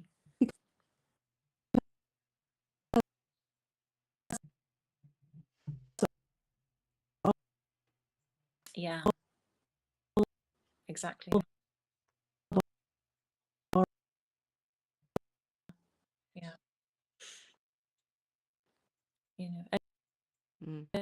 Yeah, and in Garden of Eden, then originally, work was began as a blessing. He was, he did till and keep the garden even before the fall. We were always meant to do things and make things. And as you say, the word for poet is makar. Is in Scottish, it's right. Poiesis is making, and it's in so Greek, isn't it? It's art, poet craft. is a maker. It's all of that. Yeah. There was darn, I had an idea. Well, I was realizing we've managed to get to Mass at Dawn nicely, which can I read this one? Read Campbell's, because yes, please do. He's talking about work. and the being in the boat, right, in the bosom of the boat. Yeah. So this is Roy Campbell's Mass at Dawn. I dropped my sail and dried my dripping seines, where the white quay is checkered by cool plains, in whose great branches, always out of sight, the nightingales are singing day and night. Though all was gray beneath the moon's gray beam, my boat in her new paint shone like a bride, and silver in my baskets shone the bream. My arms were tired, and I was heavy-eyed, But when with food and drink at morning light, the children met me at the waterside, never was wine so red or bread so white. Now, this is a very mysterious poem. Okay, so to back up a bit, then Roy Campbell was writing in the 1930s, and he was a real rebel. He was South African, and he campaigned against apartheid. But then he moved to London, and he campaigned against the Bloomsbury set as well, because I think his wife had an affair with somebody in the Bloomsbury set. I can't remember if it was a male or a female, but he was very fed up with all of them, so he was kind of ejected from them. And then he went to Spain to fight in the Spanish Civil War, but he fought on the side of Franco. So, you know, he got cancelled, you know, because he was always on the wrong side of things. And he was a kind of a Hemingway type character. He was a soldier. He was also a sailor, as this poem suggests, because he had a boat, etc. So he was a kind of a macho kind of guy, and a convert. And I love this poem because it's about a real a man out in a boat, like he's coming into harbour. But at the same time, it seems so much more than that, because it's mass at dawn, right? And when he comes home, there are children waiting for him with food and wine, and yet you know that it's something more. Like this is about the bread and the wine of the mass in some strange way. So I wrote in my commentary, like, you know, you can kind of imagine, well, is it Jesus coming into the harbour, you know, or is it Jesus waiting at the harbour, or, you know, because there's so much about boats and the sea in scripture as well. So it's a kind of a quietly mysterious poem, I think. So one of the things I love thinking about, and it's in Dante's description of Mary, is the mirroring. It's like it mirrors is obviously also in medieval. Everything's a speculum. Everything's a mirror, but that so many of these poems are always God mirroring Himself in us. God, our actions mirroring Christ, and I think this was what I was thinking about. We're talking about the machines and the problem of losing our humanity, and that people are post-Christian, and we've lost this vision. It's not. This is another things Casey and I've been talking about with our poem, that it's not so much that the things that we're, you know, drawn to are bad, like industry, as you're saying. It's like the looms. We've meditated on that a lot. What happens when people are not making textiles anymore by hand? I've been studying these late medieval devotions, sort of like rosaries that are counted prayers that you count out making chaplets for Mary, or prayers in which you say 10,000 Ave Marias and you're making stitches in a garment for her. And then I was thinking that you know, when people handmade textiles, you have to deal with 10,000 stitches on a regular basis, like, so that her, you know, these prayers, the prayers themselves are craft, which are participating in the kind of handcraft that I just, my fingers want to start doing things, right? It's like, that's, to me, that's what, you know, the machines are constantly taking the things that we are ourselves embodied making. And Campbell's poem here is talking about drawing in the nets and having the fish, and the fishing is all incredibly physical. And it's that physicality of the incarnation that, as Casey was saying, the machines are constantly saying, well, we'll take that all away from you. We'll take away all that incarnate work that you have, which is in fact what, you know, in our brains, that's as much part of our cortex, right? There's that homunculus image that you get in every psychology textbook, where it's about how much of your cortex is your fingers and hands and how much your lips and tongue, and it's about the same, right? So everything that we take away from our hands being able to do, it's as much as we're taking away from our voices and our articulation. And that in Campbell's poem, the fishing is what Christ is doing, but it's got to be work in that physical sense. Yeah, and I use this poem a lot with my students, because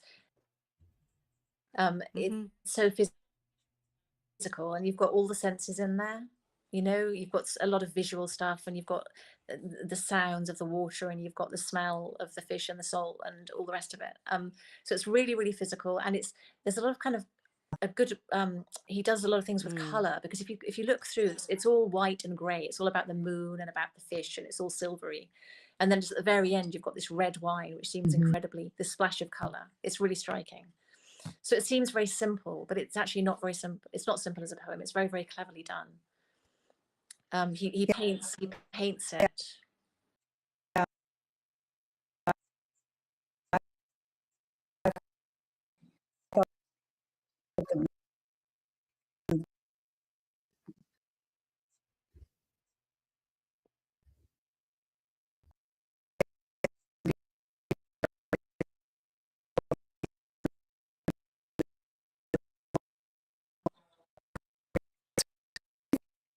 Yeah, it is intriguing. You wonder, because I know that he did have a boat, and you sort of wonder what inspired the poem. I think he probably was just coming home after a night's fishing or whatever, or sailing or whatever, and he really was met by his people in the harbour. But of course, it's just loaded, because Catholicism is loaded with so many images that are so resonant that Yes.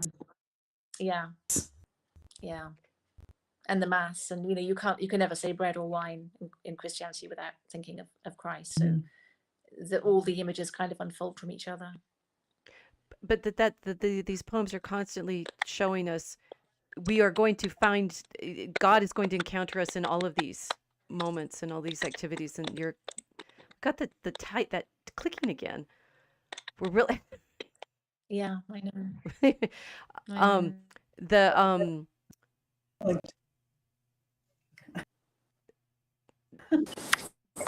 Our robots are not liking us tonight. I don't like this poem. Well,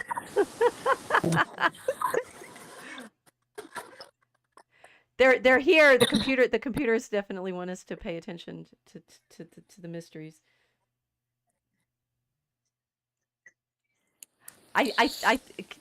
Sally, can you still? Oh, she's leaving again. Oh. Maybe she'll come back in. Okay.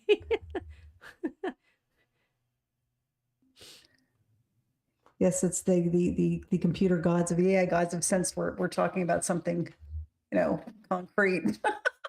You do wonder, right? They say everything's being, eavesdropped on, and how much. Yeah. Well, and that this is happening. I mean, I always wonder with the internet, this is happening through the cables, right, underground. This is going on the cables, and under like the ocean. The ocean, right? So I think for a long time I always thought of it as like bouncing off satellites, but of course it isn't, right? Right. The internet is mainly it's mainly underground, isn't it? Yeah, it'd be underground and underwater also. Yeah. So we're okay under.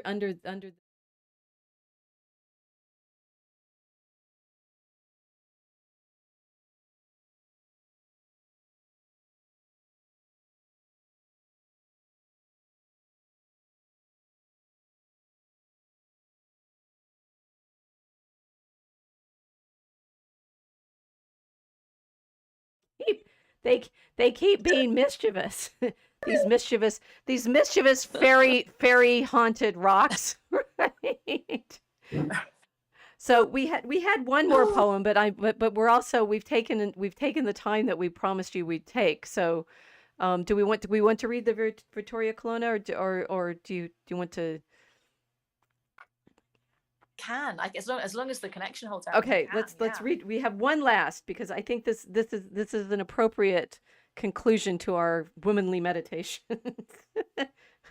Yeah, okay, beginning with the young Donald and ending with Vittoria. So Vittoria Colonna was a good friend of Michelangelo, and she was a widow, and she was very devout, and she decided at a certain point that all of her writing was going to be for God. Okay.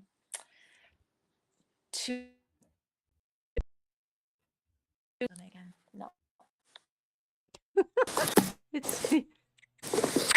No. You're breaking up.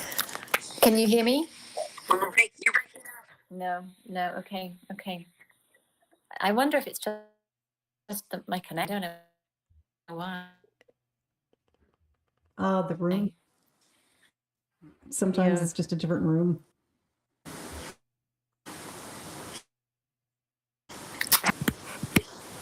No, I think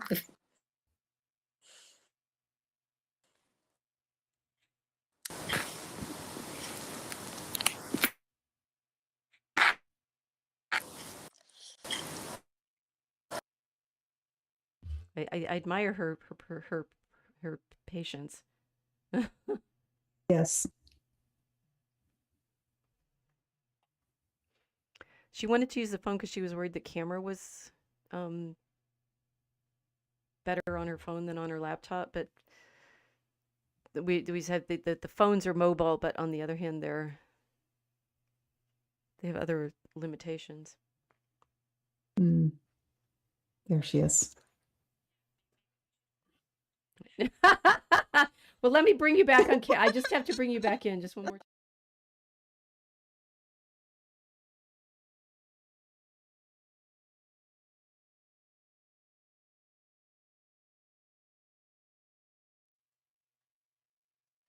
This has tested my tech skills.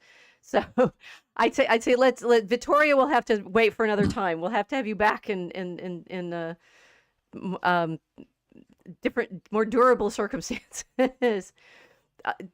Thank you so much for joining us. Can you tell people where to find things? And oh, she can't hear us now. Yeah. Okay. Yeah. Okay. So thank you. It's been such a pleasure. So my website is sallyreid.net. So Sally Reid, READ, like to read a book.net. So you can find out about all my books and what I get up to. But it's been such a pleasure, and I'm so sorry that I don't know if it was me or what it was, but it's the AI gods. We ride the AI. stream. We take where the boat takes us and how it goes. So we'll have everybody. Thank you so much for joining us. We'll have the link to Sally's website.